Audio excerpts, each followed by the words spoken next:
All right, so this video is titled Marriage is a Scam, My Own Horror Story. It's 2025. I can't tell you how many men I've heard say, myself included, that marriage is a scam. And I don't disagree with it.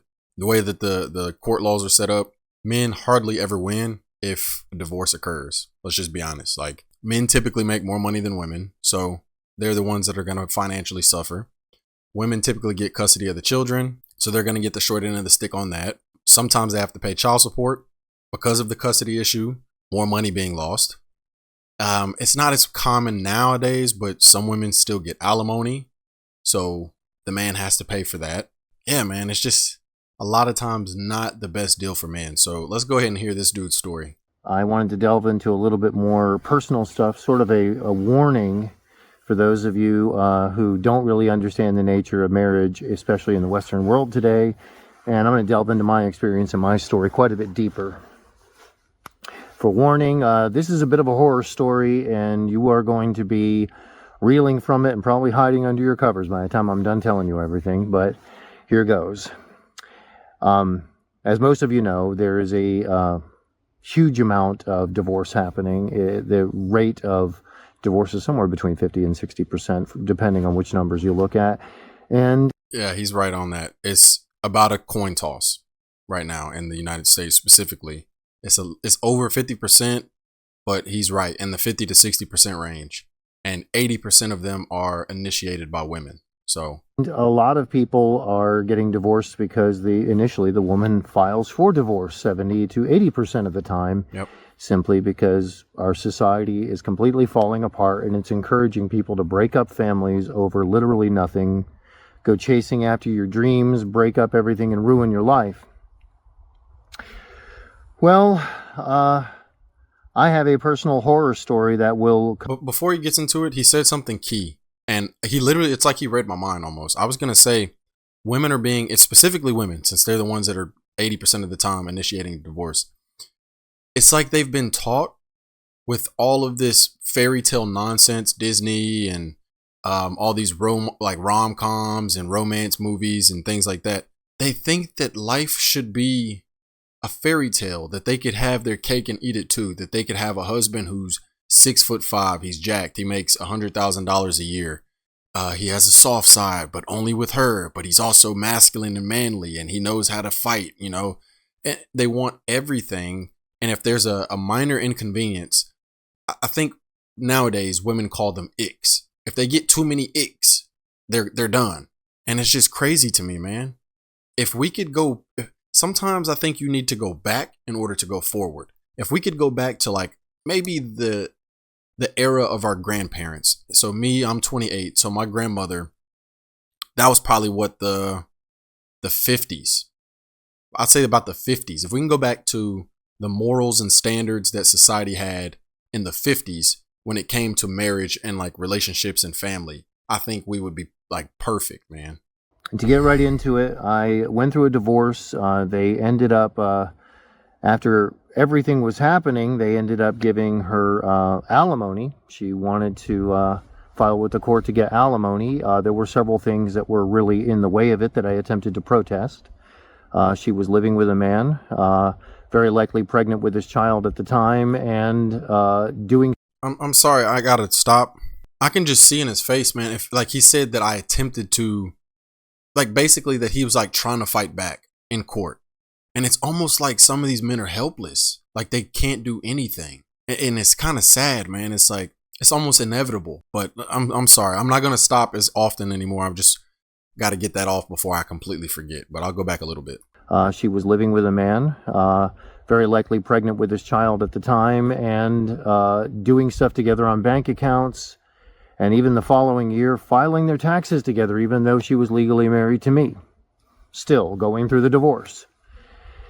As time went on, I eventually got a hold of an attorney who was able to help me with it, but part of the reason why I had to is that when I initially protested all of this, the judge looked right at me and said, well, you can't just come in here and say that you think she's living with this other person and involved in a romantic relationship. You're going to have to provide some kind of evidence and proof, which led me to go through multiple different attorneys until somebody wasn't shaking in their boots and actually would take this on to fight it. To get to that point, we eventually I found a good attorney that was willing to do that. We got a hold of a private investigator, got a hold of the information, but as you know, in the court system, sometimes you can be waiting for 6, 8, 10 months for a court date to get something in front of a judge and get something addressed. After a few years, finally towards the end of the divorce, and after they were likely going to determine that I owed some sort of debt, which unfortunately where I live, debts cannot just be vacated afterwards. So she essentially can potentially get cash and prizes even if caught lying. Now, my attorney warned me that's probably what's going to happen. He said, we're going to get in there, we're going to have the private investigator's evidence, we're going to have all this evidence against her, and even when she gets caught lying, they aren't going to do a thing about it. She'll be caught committing perjury and fraud personally against you and having manipulated the court system, and they're not going to do anything about it. They're just going to strip it from here on forward. And I was like, wait a minute. So what? Hold up, time out. He even mentioned earlier that she was filing taxes with another man while she was legally married to him. You can't do that. Maybe I'm mistaken, but if you're legally married to somebody, you can't file your taxes jointly with somebody else. That's illegal. That's fraud. That's tax fraud.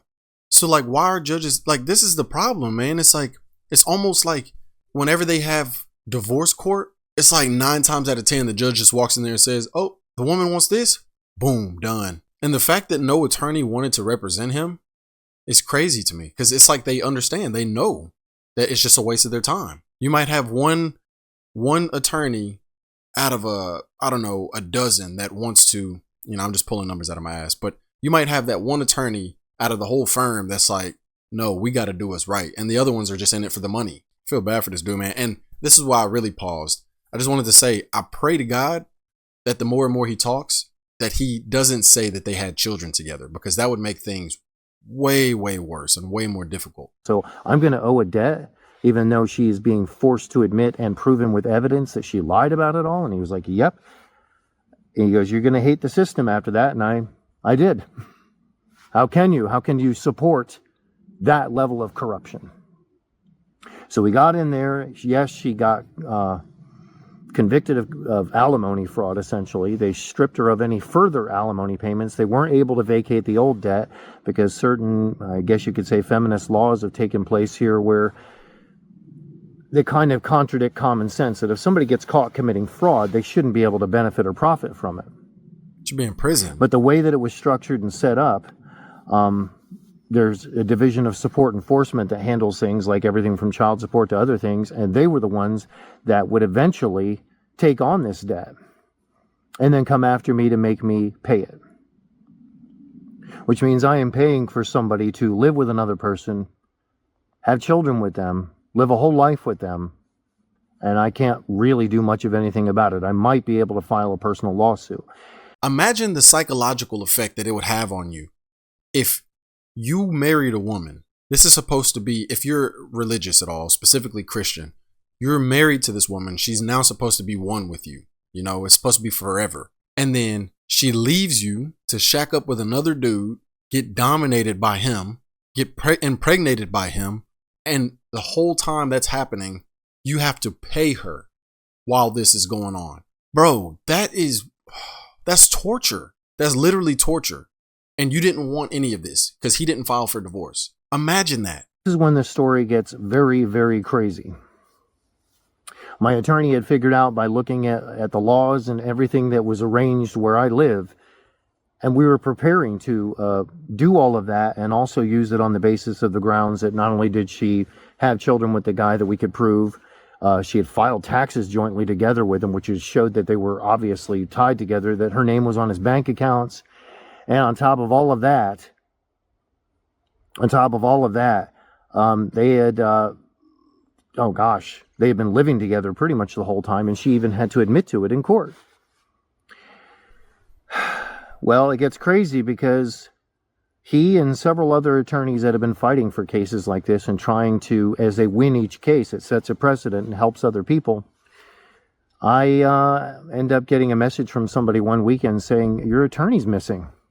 And just a friend, a buddy of mine on Facebook, I go and look, and there's this poster that's being shared digitally and shared all across social media saying, yeah, he just went missing this weekend, and oh yeah, now he's mysteriously dead. I am not even kidding. This sounds like something out of a, What the fuck, man? Damn.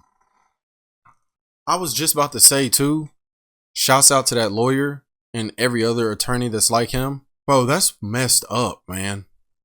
That's actually messed up. You got one dude, and that's what happens. You have one dude trying to change the system for the better.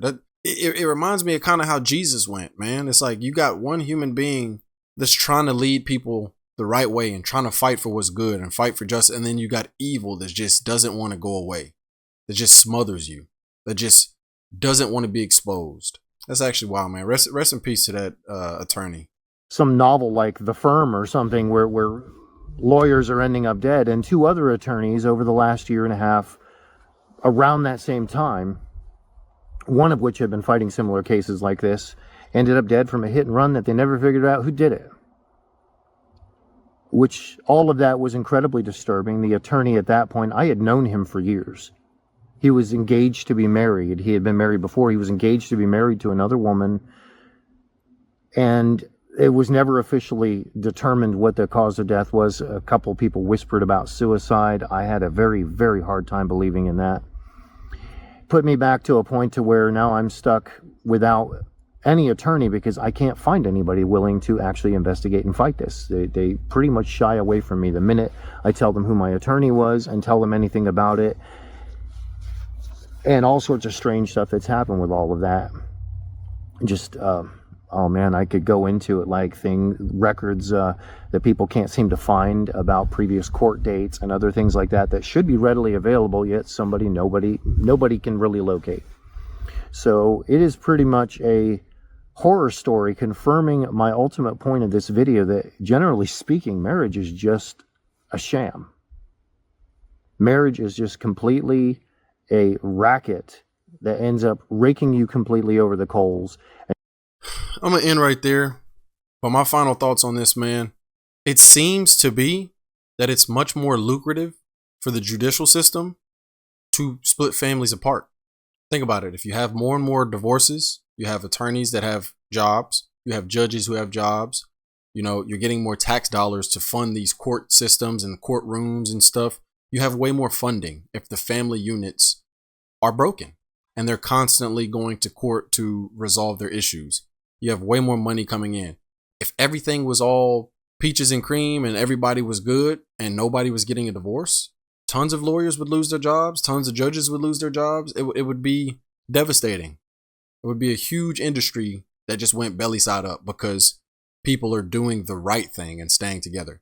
So it seems like this is, unfortunately, his lawyer was collateral, but it was like, we're protecting this industry by getting rid of the good and the truthful lawyers like you.